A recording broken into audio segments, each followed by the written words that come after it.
बोलिए शनिदेव की जय। एक समय सूर्य, चंद्रमा, मंगल, बुध, बृहस्पति, शुक्र, शनि, राहु और केतु इन ग्रहों में आपस में झगड़ा हो गया कि हम सब में सबसे बड़ा कौन है। सब अपने आप को बड़ा कहते थे। जब आपस में कोई निर्णय न हो सका तो सब के सब आपस में झगड़ते हुए इंद्र के पास गए और कहने लगे कि आप देवताओं के राजा हैं, इसलिए आप हमारा न्याय करके बताइए कि हम 9 ग्रहों में सबसे बड़ा कौन है। राजा इंद्र इनका प्रश्न सुनकर घबरा गए और कहने लगे कि मुझ में ऐसा सामर्थ्य नहीं है जो किसी को बड़ा या छोटा बताऊं। मैं अपने मुख से कुछ नहीं कह सकता। हाँ, एक उपाय हो सकता है। इस समय पृथ्वी पर राजा विक्रमादित्य दूसरों के दुखों का निवारण करने वाले हैं, इसलिए तुम सब मिलकर उन्हीं के पास जाओ, वही तुम्हारे दुखों का निवारण करेंगे। ऐसा वचन सुनकर सभी ग्रह देवता चलकर भूलोक में राजा विक्रमादित्य की सभा में जाकर उपस्थित हुए और अपना प्रश्न राजा के सामने रखा। राजा उनकी बात सुनकर बड़ी चिंता में पड़ गए कि मैं अपने मुख से किसी को बड़ा या छोटा कैसे बताऊं। जिसको छोटा बतलाऊंगा वही क्रोध करेगा। परंतु उनका झगड़ा निपटाने के लिए एक उपाय सोचा कि सोना, चांदी, कांसा, पीतल, सीसा, राघा, जस्ता, अभ्रक और लोहा 9 धातुओं के 9 आसन बनाए। सब आसनों को क्रम से जैसे सोना सबसे पहले और लोहा सबसे पीछे बिछाए गए। इसके पश्चात राजा ने सब ग्रहों से कहा कि आप सब अपने अपने आसनों पर बैठिए। जिसका आसन सबसे आगे है वह सबसे बड़े और जिसका आसन सबसे पीछे वह सबसे छोटा जानिए। क्योंकि लोहा सबसे पीछे था और वह शनिदेव का आसन था, इसलिए शनिदेव ने समझ लिया कि राजा ने मुझको सबसे छोटा बना दिया है। इस पर शनि को बड़ा क्रोध आया और कहा कि राजा, तू मेरे पराक्रम को नहीं जानता। सूर्य एक राशि पर 1 महीना, चंद्रमा 2.25 दिन, मंगल 1.5 महीना, बृहस्पति 13 महीने, बुध और शुक्र 1 महीने, परंतु मैं एक राशि पर 2.5 अथवा 7.5 साल तक रहता हूँ। बड़े बड़े देवताओं को भी मैंने भीषण दुख दिया है। राजन सुनो, राम जी को 7.5 आई तो वनवास हो गया और रावण पर आई तो राम और लक्ष्मण ने सेना लेकर लंका पर चढ़ाई कर दी, रावण कुल का नाश कर दिया। हे राजा, अब तुम सावधान रहना। राजा कहने लगा, जो कुछ भाग्य में होगा देखा जाएगा। उसके बाद अन्य ग्रह तो प्रसन्नता के साथ चले गए, परंतु शनिदेव बड़े क्रोध के साथ वहां से गए। कुछ काल व्यतीत होने पर जब राजा को 7.5 की दशा आई तो शनिदेव घोड़ों के सौदागर बनकर अनेक सुंदर घोड़ों के सहित राजा की राजधानी में आए। जब राजा ने सौदागर के आने की खबर सुनी तो अपने अश्वपाल को अच्छे अच्छे घोड़े खरीदने की आज्ञा दी। अश्वपाल ऐसी अच्छी नस्ल के घोड़े देखकर उसका मूल्य सुनकर चकित हो गया, परंतु तुरंत ही राजा को खबर दी। राजा उन घोड़ों को देखकर एक अच्छा सा घोड़ा चुनकर सवारी के लिए चढ़ा। राजा के घोड़े की पीठ पर चढ़ते ही घोड़ा जोर से भागा। घोड़ा बहुत दूर एक बड़े जंगल में जाकर राजा को छोड़कर अंतर्ध्यान हो गया। इसके बाद राजा अकेला जंगल में भटकता फिरता रहा। बहुत देर के पश्चात राजा ने भूख और प्यास से दुखी होकर भटकते भटकते एक ग्वाले को देखा। ग्वाले ने राजा को प्यास से व्याकुल देखकर पानी पिलाया। राजा की उंगली में एक उंगली थी, वह उसके निकालकर प्रसन्नता के साथ ग्वाले को दी और शहर की ओर चल दिया। राजा शहर में पहुंचकर एक सेठ की दुकान पर जाकर बैठ गया। अपने आप को उज्जैन का रहने वाला तथा अपना नाम विका बतलाया। सेठ ने उसको एक कुलीन मनुष्य समझकर जल आदि पिलाया। भाग्यवंश उस दिन सेठ की दुकान पर बिक्री बहुत अधिक हुई। तब सेठ उसको भाग्यवान पुरुष समझकर भोजन कराने के लिए अपने साथ ले गया। भोजन करते समय राजा ने आश्चर्य की बात देखी कि खूंटी पर हार लटक रहा है और वह खूंटी उस हार को निगल रही है। भोजन के पश्चात कमरे में आने पर जब सेठ को कमरे में हार न मिला तो सबने यही निश्चय किया कि सिवाय वीगा के और कोई इस कमरे में नहीं आया, अतः अवश्य ही उसी ने हार चोरी किए हैं। परंतु वीका के कहा, हार मैंने नहीं लिया। इस पर 5-7 आदमी इकट्ठा होकर उसको फौजदार के पास लाए। फौजदार ने उसको राजा के सामने उपस्थित कर दिया और कहा कि ये आदमी तो भला प्रतीत होता है, चोर मालूम नहीं होता, परंतु सेठ का कहना है कि इसके सिवाय और कोई घर में आया ही नहीं। अवश्य ही इसी ने चोरी की है।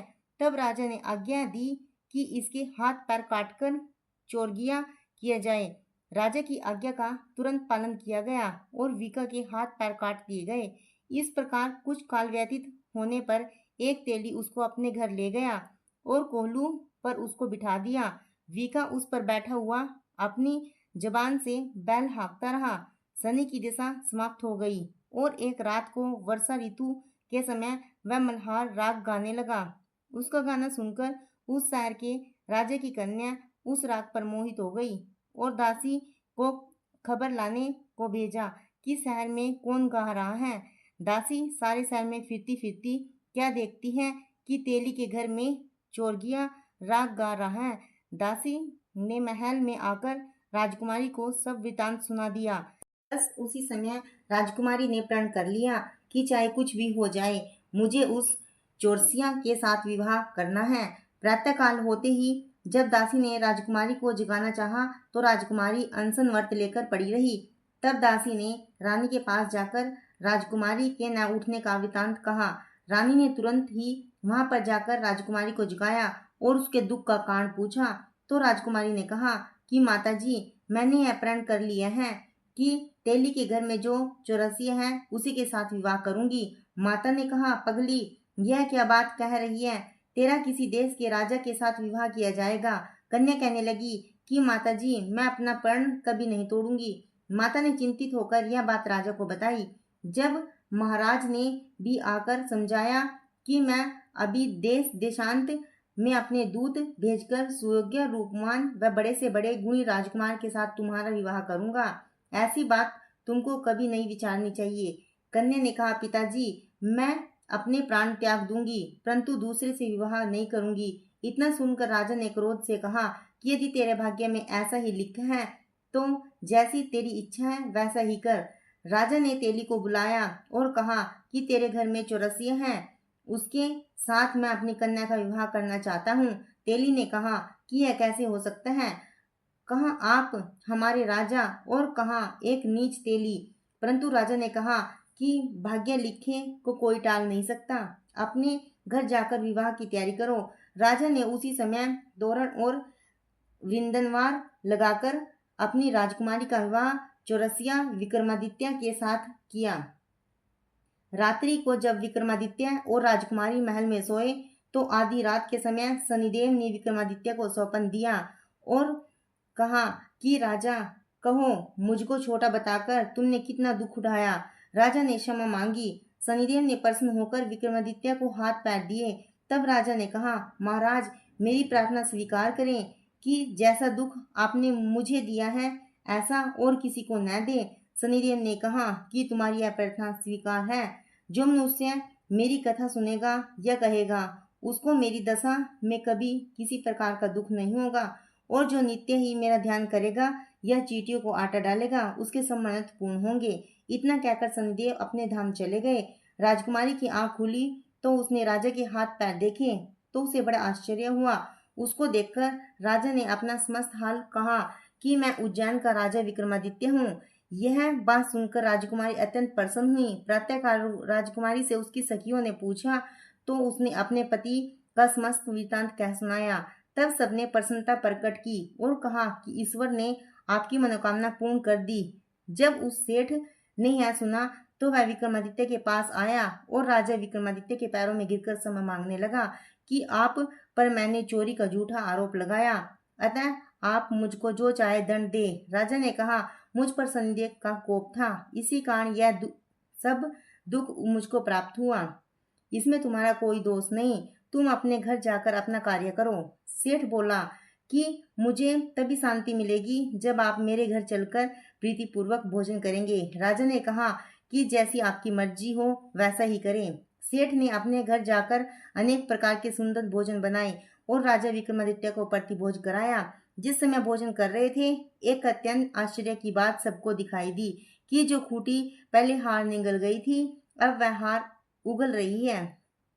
जब भोजन समाप्त हो गया तो सेठ ने हाथ जोड़कर बहुत सी मोहरें राजा को भेंट की और कहा कि मेरे शिकवणी नामक एक कन्या है, उसका पाणी ग्रहण आप करें।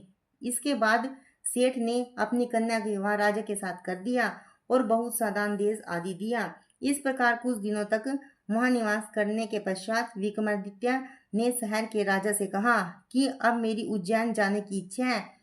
फिर कुछ दिन के बाद विदा लेकर राजकुमारी मनभावनी, सेठ की कन्या श्री कन्वरी तथा अनेक दास दासीरथ और पालकियों सहित विक्रमादित्य उज्जैन की तरफ चले। जब शहर के निकट पहुंचे और पूर्ववासियों ने राजा के आने का संवाद सुना तो समस्त उज्जैन की प्रजा अगवानी के लिए आई। तब बड़ी प्रसन्नता से राजा अपने महल में पधारे। सारे शहर में बड़ा भारी महोत्सव मनाया गया और रात्रि को दीपमाला की गई। दूसरे दिन राजा ने शहर में यह घोषणा कराई कि शनि देवता सब ग्रहों पर सर्वोपरि हैं। मैंने इनको छोटा बताया, इसी ने मुझको यह दुख प्राप्त हुआ। इस कारण सारे शहर में सदा शनिदेव की पूजा और कथा होने लगी। राजा और प्रजा अनेक प्रकार से सुख भोगती रही। जो कोई शनिदेव की इस कथा को पढ़ता है सुनता है, शनिदेव की कृपा से उसके सब दुख दूर होते हैं। शनिवार को यह कथा और व्रत हमें अवश्य करना चाहिए। जय शनिदेव की। आशा करती हूँ दोस्तों आपको मेरी यह कहानी पसंद आई होगी। अगर आपको मेरी यह कहानी पसंद आई हो तो प्लीज़ मेरे चैनल को लाइक करें, ज़्यादा से ज़्यादा शेयर करें। अगर आप मेरे चैनल पर नए हैं तो प्लीज़ मेरे चैनल को सब्सक्राइब करें। धन्यवाद।